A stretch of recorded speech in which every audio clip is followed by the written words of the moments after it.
जिस व्यक्ति से आप संपर्क करने की कोशिश कर रहे हैं वो समंदर किनारे मजे ले रहे हैं। क्यों ना आप भी कहीं घूम आए और कुछ देर बाद कॉल करें। नमस्कार मित्रांनो, द केंद्र टाइल्स यूट्यूब चॅनलमध्ये आपले स्वागत आहे। आमच्या कोकण ट्रिपचा आजचा दुसरा दिवस। सकाळी लवकर उठून तयार होऊन देवबागमध्ये पोहोचलो। आज आम्ही बोट राईड व वॉटर स्पोर्ट करणार आहोत। माझ्यासोबत आहेत माझे परम मित्र भागवत दराडे आणि परिवार। देवबागमध्ये पोहोचल्यानंतर बच्चे कंपनीत चालू केली मस्ती। साई उड्या मारू लागला, समृद्धी हसू लागली, अनुष्का आरुष आणि अक्षरा सुद्धा फुल एक्साइटेड होते। आमची बोट किनाऱ्याला लागली। आम्ही बोटमध्ये बसण्याची तयारी चालू केली।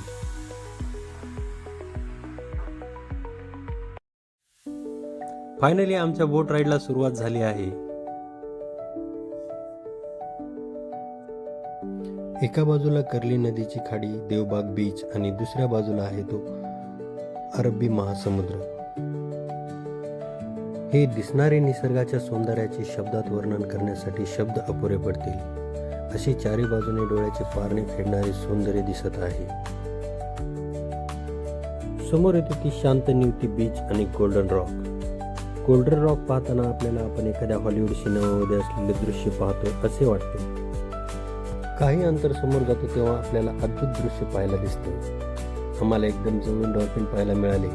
बच्चे कंपनीने आजवर पुस्तकात वाचलेले डॉल्फिन आज त्यांनी त्यांच्या स्वतःच्या डोळ्यांनी पाहिल्याचा त्यांना वेगळाच आनंद होत आहे। डॉल्फिन पॉइंट पाहिल्यानंतर बोटीचा प्रवास चालू होतो लाईट हाऊसच्या दिशेने। हा प्रवास करत असताना आपल्याला अस्मरणीय अनुभव येतो। चारही बाजूला अथांग पसरलेला समुद्र आणि समुद्रामधील स्वच्छ निळे पाणी, त्यामध्ये चालते ती आपली बोट। बोट चालवणाऱ्या दादाने खडकाच्या डोंगराजवळ बोट हळू करून या ठिकाणी समुद्रातील खोल ठिकाण असून ही फिशिंग पॉइंट असल्याचे सांगितले। फिशिंगची आवड असणारे बाहेर राज्यातून बाहेर देशातून येणारे लोक या ठिकाणी फिशिंग करतात असे सांगितले। बोट समोर निघाली। बोटीतून समोर दिसत होती तो लाईट हाऊस। बोट हळूहळू लाईट हाऊसच्या दिशेने जात होती। बोट लाईट हाऊस जवळ पोहोचल्यानंतर आपल्याला पाहायला मिळतो तो समुद्रातील भव्य असा खडकाचा डोंगर आणि डोंगरावर केलेले ब्रिटिशकालीन लाईट हाऊसचे बांधकाम। समुद्राच्या अथांग लाटामध्ये खंबीरपणे उभं असलेले हे ब्रिटिशकालीन लाईट हाऊस कित्येक दशकांपासून नाविकांना योग्य दिशा दाखवत आहे। काळ बदलला, तंत्रज्ञान बदललं, पण लाईट हाऊसचं महत्त्व आजही तितकंच आहे।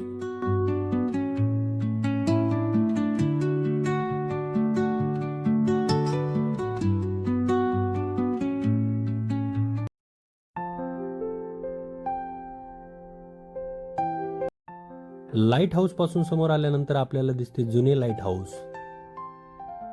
या ठिकाणी समुद्राची अथांग निळाई डोळ्यांना भुरळ घालते आणि लाटांचा आवाज आणि प्रत्येक स्पर्श मनाला शांत करून जातो।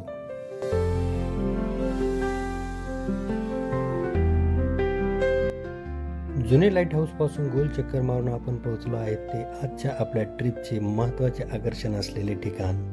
समुद्रामध्ये खडकाला पडलेले खळगामधून लाटांच्या प्रेशरने पाणी वर येते आणि उंच हवेत उडते। या ठिकाणी आमचे बच्चे कंपनी खूप मजा घेतली। या ठिकाणाला म्हणतात म्हातारीची चूळ। म्हातारीची चूळ म्हणजे निसर्गाची किमयाच म्हणावी लागेल।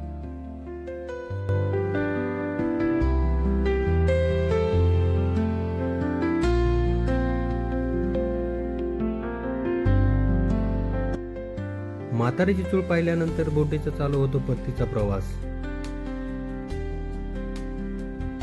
परत येत असताना पाहायला भेटतो सुनामी आयलँड, कर्ली नदीच्या खाडी आणि कर्ली नदीच्या खाडीमधील नारळाच्या बागा।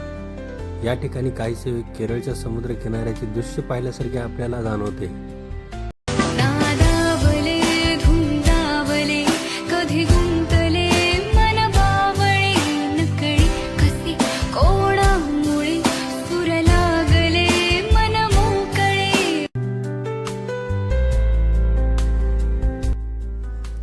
बोटवाल्या दादाला विनंती केल्यानंतर दादाने कांदळवानाची सफारी सुरू केली।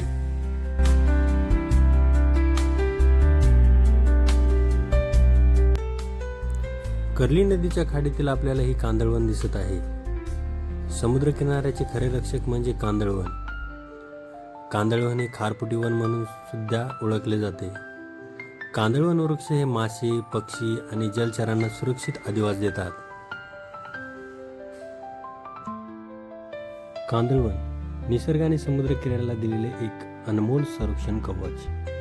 या शांत पाण्यातून बोट पुढे सरकत असताना प्रत्येक क्षण मनाला एक वेगळी शांतता देतो. सभोवताली हिरवीगार झाडं, पक्ष्यांचा मधुर आवाज आणि थंडगार वारा, जणू निसर्ग आपल्याशी संवाद साधत आहे. अशी भटकंती फक्त डोळ्यांना नाही तर मनालाही कायमची आठवण देऊन जाते. या हिरव्यागार कांदळवनातून प्रवास करताना वेळ जणू थांबून जातो. प्रत्येक वळणावर निसर्गाचं एक नवीन रूप पाहायला मिळतं. हवा ने कुछ बात छेड़ी हल्की, मिट्टी ने खुशबू बिखेर दी, मैंने भी चुपके से इन लम्हों में. अशा प्रकारे आमचा 4 ते 5 तासाचा बोट राईड प्रवास संपला आहे. बोट राईड संपल्यानंतर जेवण करून थोडासा आराम करून आम्ही पोहोचलो होते मालवण बीचला. मालवण बीचला पोहोचल्यानंतर आमच्या बच्चे कंपनी सिम्पली वेचण्याचा आनंद घेतला. या ठिकाणी आम्ही वॉटर स्पोर्ट करणार असून सर्वात आधी पोहोचतो स्कुबा डायव्हिंगसाठी. स्कुबा डायव्हिंगसाठी आलो आहे. स्कुबा डायव्हिंग म्हणजे केवळ एक साहसी खेळ नाही तर समुद्रातील रंगीबेरंगी मासे आणि समुद्राच्या तळाशी असलेले विश्व जवळून पाहण्याचा एक अनोखी संधी असते. नंतर आम्ही केलं banana ride, scooter riding, jet ski.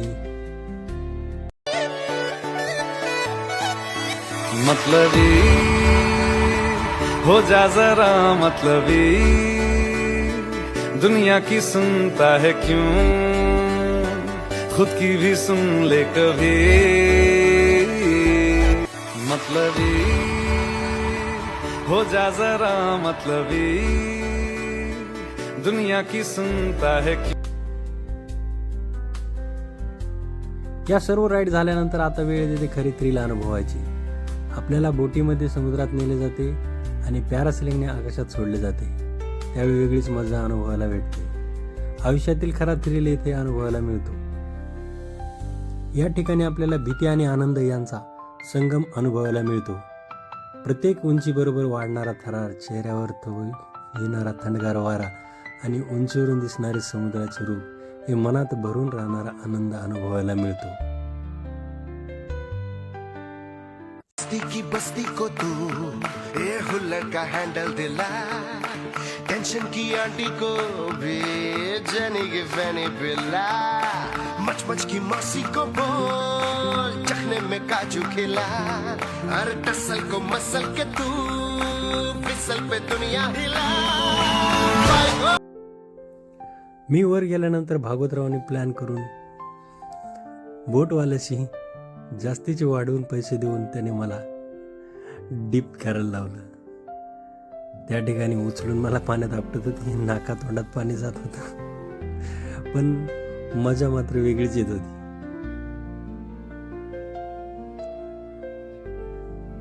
Parasailing झाल्यानंतर परत आम्ही येतो बीचवर. बीचवर बच्चे कंपनीने मजा घेतली. बीचमध्ये वाळूवर खेळ खेळले आणि आता वेळ होतो तो सनसेटचा. सनसेट अनुभवाची या ठिकाणी वेगळाच अनुभव येतो. समोर दिसणारे अथांग समुद्र आणि निळेभर पाणी. सूर्य मावळतोय पण त्याच्यासोबत दिवसाच्या प्रत्येक आठवणी अधिक सुंदर होत आहे. समुद्राच्या लाटा, थंडगार वारा आणि क्षितिजावर पसरलेले हे सोनेरी रंग आणि मनाला मिळणाऱ्या एक अनोखी शांतता. कसा वाटला आमचा व्हिडिओ नक्की सांगा. भेटूया पुढच्या व्हिडिओमध्ये. धन्यवाद.